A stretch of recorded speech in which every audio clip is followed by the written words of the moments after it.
Have you ever looked at someone who is absurdly successful? Academia, music, sports, business, any field. And what they do looks almost unreal.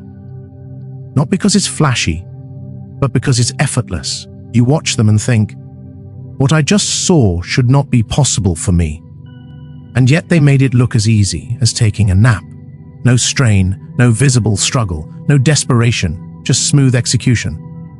Then you look at other people, maybe people you've known for years, and they live their entire lives on what I call the struggle bus. Every time you hear from them, it's drama. Every chapter of their life feels like an emergency. It's not seasonal. It's not success one year and struggle the next. They're locked into a lane, and they stay there. Sometimes you feel like you're in a lane, too. Sometimes it's a lane you like. Other times you think, if I could just change lanes once, everything would be different. And what I want to show you is why this is the way it is, and why you, yes you, can actually do something about it. This isn't motivational fluff. This is mechanical. I discovered this years ago in a conversation with a coaching client. We were talking about business. I asked him a simple question. How's business going? He said, I'm really trying. The moment he said that, something clicked, because I realized I wasn't really trying. And at that time in my life, I was operating at a level that felt enormous to me. $20,000, $30,000, $40,000 a month. Numbers that, growing up, I didn't even know were real. Business wasn't heavy. It wasn't forced. I wasn't trying to get clients. I wasn't trying to be profitable.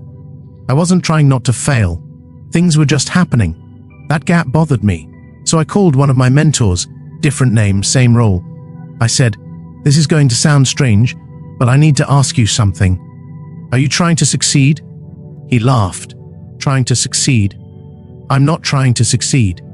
And in that moment, it hit me. That was the pattern. That was the common thread.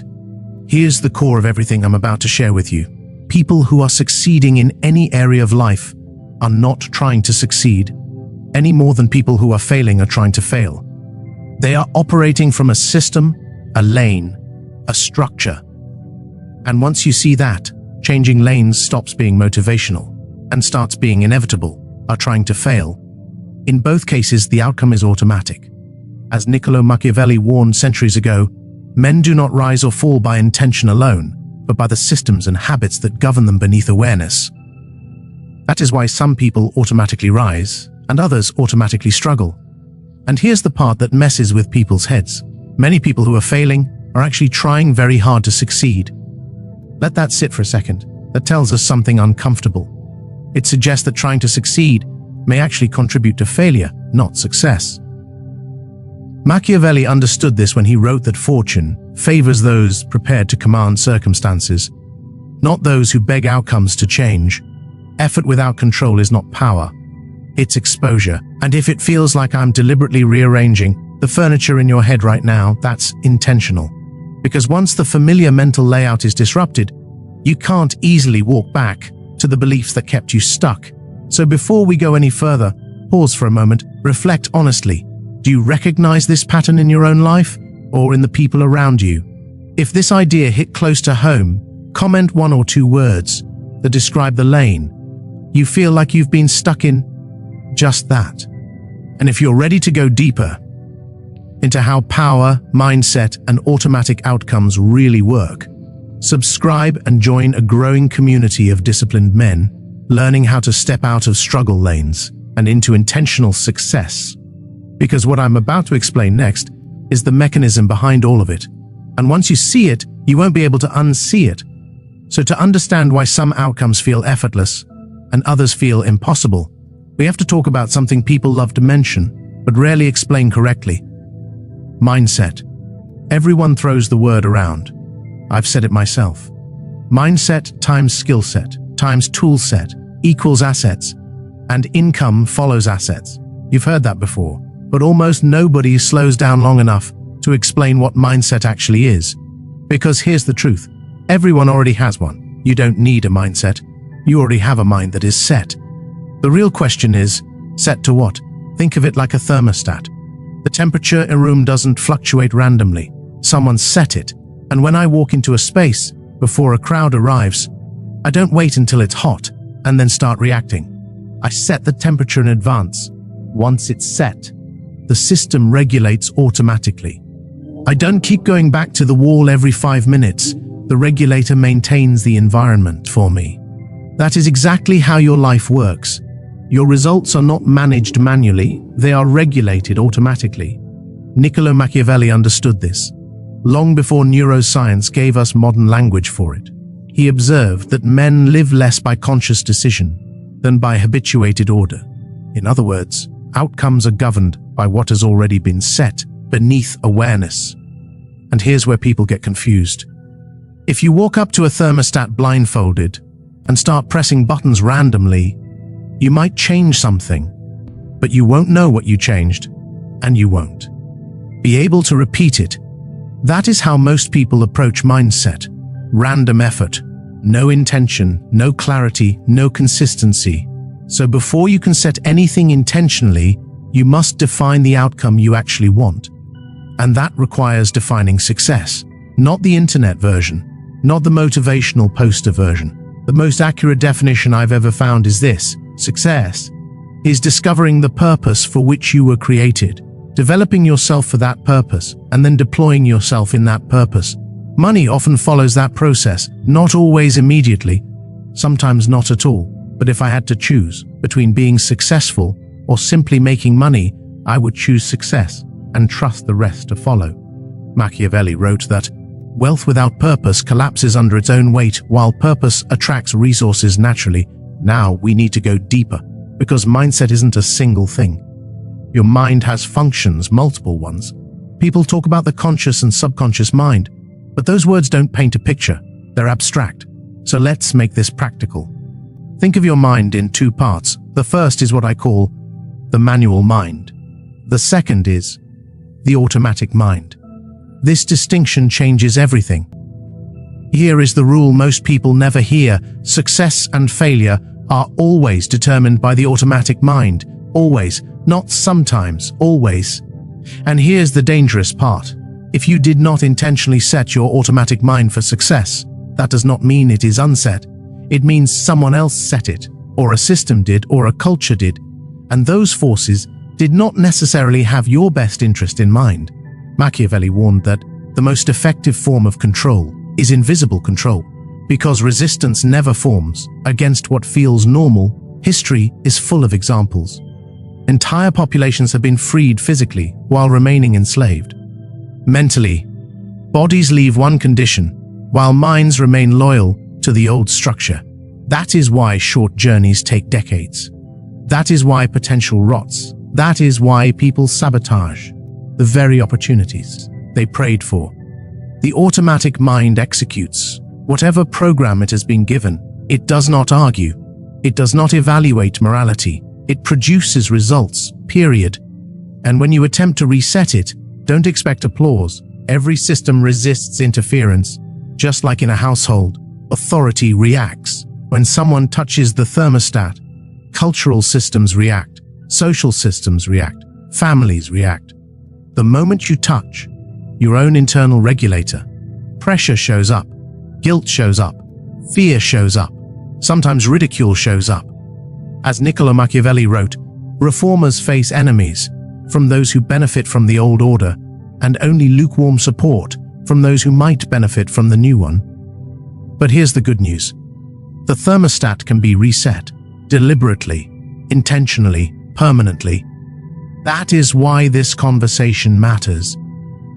Because until you understand that your outcomes are automatic, you will keep exhausting yourself, trying to manually force results that are being regulated against you. So let me ask you something worth sitting with. Do you believe your current results are coming from effort or from a setting you didn't choose? If this idea challenged you, comment one word that describes what you think your internal setting has been for most of your life. Just one word, and sit with it. Because next, we're going to talk about the internal conflict that keeps most people frozen, the war between protection and preparation, and why safety is often the enemy of progress. Now that the foundation is laid, the war inside the mind, we have to talk about the real conflict that keeps people trapped for decades without realizing it. It is not lack of opportunity. It is not lack of intelligence. It is not even lack of effort. It is the internal war between the two functions of the manual mind, because the manual mind has exactly two jobs: protection and preparation. That's it. And whichever one you allow to dominate will determine whether your life stays small or expands. Here is where things get uncomfortable. The manual mind is where decisions are made. But if the manual mind is primarily focused on protection, and if you never examine what it's protecting you from or what it's protecting you for, it will actively block the very moves that would improve your life. Protection feels responsible. Preparation feels risky. Protection keeps you safe where you are. Preparation moves you to where you are not yet. And those two are in direct conflict. This is why people talk themselves out of opportunities that could change everything. The manual mind says, what if it doesn't work? What if I fail? What if I leave this situation and can't survive the next one? What if I step onto the bridge and it collapses? And it sounds reasonable. It sounds intelligent. It sounds mature. But it isn't neutral. It's inherited. Most of those fears did not originate inside you. They were installed. As Niccolò Machiavelli observed, men cling to familiar misery over uncertain improvement, not because misery feels good, but because familiarity feels safe. And here's the deeper layer. The beliefs your manual mind uses to protect you were often given to you by people who loved you, but were just as lost as you were. Parents, teachers, professors, pastors, friends, supervisors, entire institutions built around stability, not growth. And the moment you consider abandoning those beliefs, something else activates: fear of social exile. Because if you stop marching to the rhythm they march to, they feel rejected. And then hey, withdraw. And the manual mind whispers, what will you do out there alone? Machiavelli would call this the price of independence. History calls it the cost of leadership. Joseph was abandoned. Moses was rejected. Innovators are always misunderstood before they are admired. But most people never move because protection convinces them that isolation is more dangerous than stagnation. This is what a stronghold really is. A stronghold is not just a bad habit. It is a wall built around a lie for the purpose of protection. And the only thing strong enough to tear down that wall is truth. Not knowing that truth exists, not hearing it once, but executing it. Machiavelli didn't write philosophy for entertainment. He wrote instruction manuals for survival inside hostile systems. Knowing truth without acting on it is intellectual comfort, not liberation. Now here is the critical pivot. The automatic mind only produces what it has been set to produce. It does not negotiate. It does not care about your feelings. It runs the program. So if your manual mind keeps resetting the thermostat to protection over and over and over, you will live in the same emotional, financial, and social temperature for the rest of your life. That is not punishment. That is regulation. This is why so many people demand acceptance before they demand results. They want approval from people who are just as afraid as they are. As Niccolò Machiavelli warned, the desire to be loved at the expense of being effective is fatal for anyone seeking power or progress. At some point, you have to decide whether misunderstanding is a price you are willing to pay, because preparation always feels like danger to a mind trained for protection.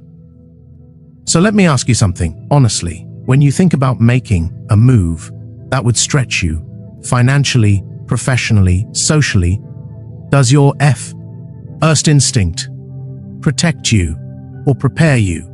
Sit with that. And if this hits something real, comment whether you believe protection has helped you more or held you back more.